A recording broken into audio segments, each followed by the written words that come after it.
របស់ខ្មែរក្រហមស្ដេចសៀនុ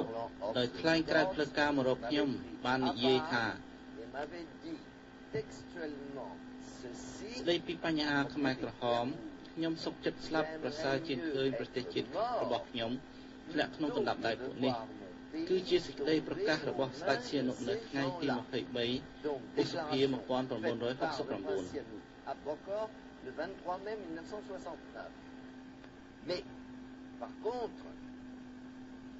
ប៉ុន្តែមិនដូច្នោះពី3ឆ្នាំក្រោយមកស្ដេចសៀនុខ្លួនឯងបានប្រកាន់យកភាសាផ្សេងទៅវិញ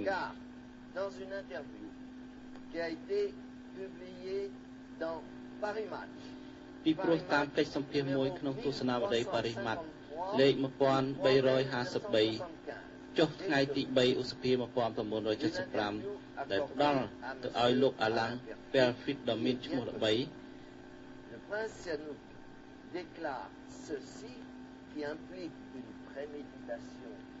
ស្ដេចសៀនុបានប្រកាសពាក្យសម្ដីដែលមានរួមបញ្ចូលនូវចេតនាដ៏គួររន្ធត់ថាសម្ដេចមេដាដែលបោះបង់ខ្ញុំចោលនៅពេលខ្ញុំឃ្លាតចេញពីប្រទេសខ្ញុំនឹងធ្វើឲ្យអាម៉ាស់មុខ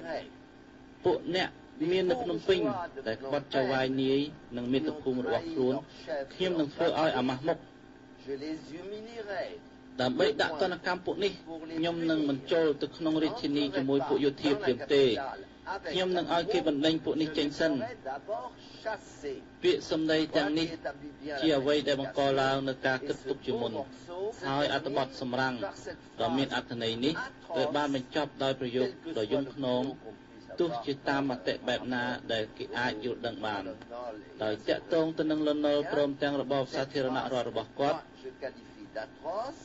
គឺប្រយោគនេះហើយដែលខ្ញុំចាត់ទុកថាយំខ្នងសៀនុបានបន្ថែមដើម្បីនិយាយពីលន់នល់ថាខ្ញុំនឹងបាញ់សម្លាប់ចោលតែម្ដងប៉ុន្តែដោយខ្មែរទាំងឡាយជាកូនចៅរបស់ខ្ញុំនឹងបាញ់សម្លាប់ដោយវិធីត្រជាក់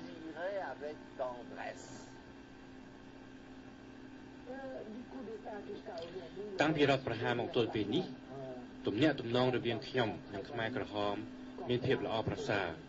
ស្មោះស្ម័គ្រនិងទុកចិត្តគ្នាពេលនេះយើងព្រមព្រៀងគ្នាលើរាល់ចំណុចទាំងបញ្ហាក្រៅប្រទេសនិងក្នុងប្រទេសយើងបានប្រកាន់យកមាគ៌ានយោបាយរួមគ្នាយើងស្រោស្រួលគ្នាទៅវិញទៅមក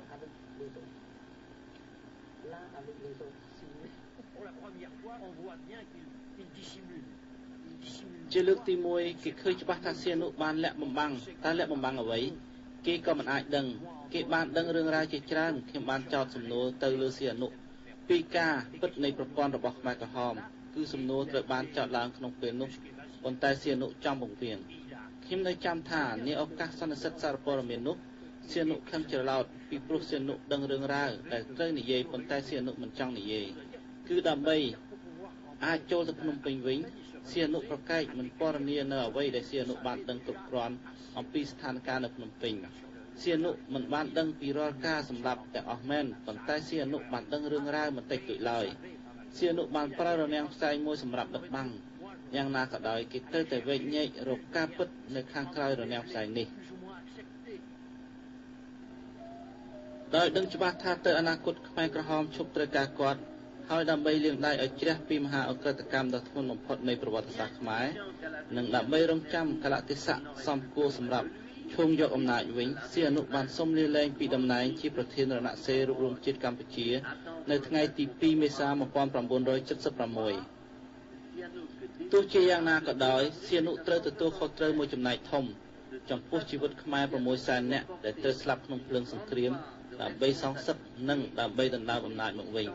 ដែលសៀនុបានដុតបញ្ឆេះឡើងចាប់ពីថ្ងៃទី29 មីនា 1970ដល់ថ្ងៃទី17 មេសា 1975ហើយសៀនុក៏ត្រូវទទួលខុសត្រូវមួយផ្នែកធំទៀតលើជីវិតរាជខ្មែរយ៉ាងហោចណាស់ក៏2 លានអ្នកផ្សេងទៀតដែលតាមការយល់ព្រមពីសៀនុត្រូវបានបណ្ដេញចេញពីទីក្រុងទាំងអស់ដើម្បីទៅស្លាប់យ៉ាងវេទនានៅតាមស្រុកស្រែចម្ការពីត្រឹមថ្ងៃទី17 មេសា 1975រហូតដល់ថ្ងៃទី2 មេសា 1976ដែលសៀនុទើបនឹងសុំលាលែងពីតំណែងប៉ុន្តែខ្ញុំមានមោទនភាពដែលបានធ្វើបដិវត្តជាមួយប្រជាជនហើយដែលបានធ្វើឲ្យរាជានិយមយើងមានការវិវត្តជាមួយបដិវត្តនេះដែរព្រោះរកឃើញទេតើមានរាជានិយមឯណាដែលវាឆ្លាតគ្រប់គ្រាន់ដើម្បីពេញថ្មីដែរបែបនេះហើយខ្ញុំពេញចិត្តណាស់